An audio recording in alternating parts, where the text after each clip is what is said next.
મોરબીમાં લખધીરજી એન્જિનિયરિંગ કોલેજને 75 વર્ષ પૂર્ણ થતા પૂર્વ વિદ્યાર્થીઓ દ્વારા વન અને પર્યાવરણ મંત્રી અર્જુનભાઈ મોઢવાડિયાના અધ્યક્ષસ્થાને સંમેલન યોજવામાં આવ્યું।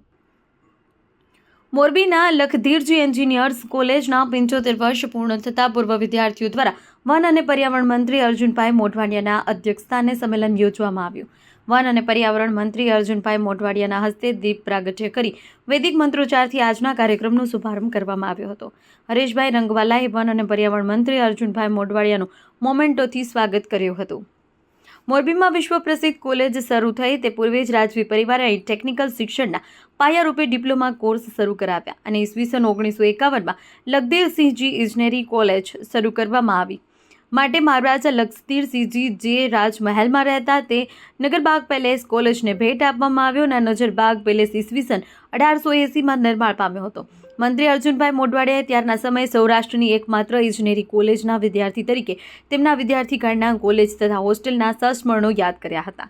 આ તકે દેશ વિદેશમાં ધંધા રોજગાર તેમજ સરકારી ક્ષેત્રે ઉચ્ચ હોદ્દા પર સેવા આપતા LE કોલેજના પૂર્વ વિદ્યાર્થીઓ આ કાર્યક્રમમાં ઉપસ્થિત રહ્યા હતા। રિપોર્ટર ધવલ ત્રિવેદી, વાત્સલ્યમ સમાચાર, મોરબી। તારે ગરબા રમવા જવા જ છે, ફાઇનલ છે। હા, ઈ કરતા હું તને એક નવી વસ્તુ બતાવું તો કાંઠેથી જા તું જા, દરિયેથી જા તું જા। હું આજે યાદ કરું ભૂપેન્દ્રભાઈ પટેલ અમારા મુખ્યમંત્રીને અને જે તે વખતના આપણા શિક્ષણ મંત્રી ઋષિકેશભાઈ પટેલને કે એના માટે થઈને ખાસ પોલિસી લે કે જેટલી 75 વર્ષ કરતાં વધારે જૂની કોલેજો છે અને જેના આઇકોનિક બિલ્ડિંગ છે એ બધાનું હેરિટેજ રિસ્ટોરેશન કરવું। એમાં આપણી કોલેજ પણ આવે, ગુજરાત કોલેજ આવે, બાઉદીન કોલેજ પણ આવે અને LD પણ આવે। સાયન્સ એન્ડ ટેકનોલોજીના વિદ્યાર્થી મિનિસ્ટર તરીકે હું જોઉં છું કે એ વખતે હું ભાષણ એવું કરતો હતો કે જે કોમ્પ્યુટર નથી ભણ્યું અભણ રહી જવાનું।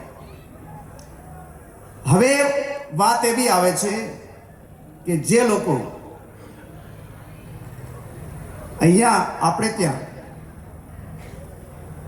ક્વોન્ટમ ટેકનોલોજી નહીં ભણ્યા હોય અને AI નહીં સમજતા હોય, AIની લિટરસી નહીં હોય, એ અભણ રહી જવાનું।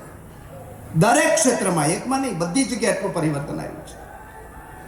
અને એમાંય મોદી સાહેબ પ્રધાનમંત્રી થયા પછી જે પરિવર્તનો એક એક ક્ષેત્રમાં થઈ રહ્યા છે એમાં સાયન્સ એન્ડ ટેકનોલોજીની અંદર બધાને વિનંતી, ખાસ કરીને વિદ્યાર્થીઓ છે એમને કે સ્કિલ આપણે 5-4 વર્ષ અહીંયા ભણવા આવ્યા છીએ તો જરૂરથી તમે સ્કિલ એડપ્ટ કરજો।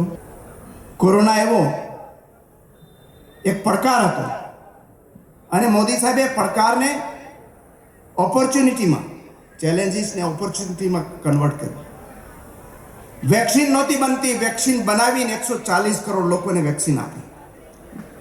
અને એ વખતે જે સેમિકન્ડક્ટર બનતા હતા, જે લોકો આપણે ઇલેક્ટ્રિકલ કે ઇલેક્ટ્રોનિક્સના વિદ્યાર્થી હશે એને બધાને ખબર હશે કે સેમિકન્ડક્ટર બધામાં જોઈએ, જેટલી પણ આઇટમો ઇલેક્ટ્રોનિક્સને લગતી આવે એ પછી તમારી ટીવી હોય, તમારો ઓટોમોબાઈલ હોય, પ્લેન હોય કે ગમે ત્યાં છે, એ સેમિકન્ડક્ટર બનાવતા દેશોમાં સેમિકન્ડક્ટરની ક્રાઇસિસ ઊભી થઈ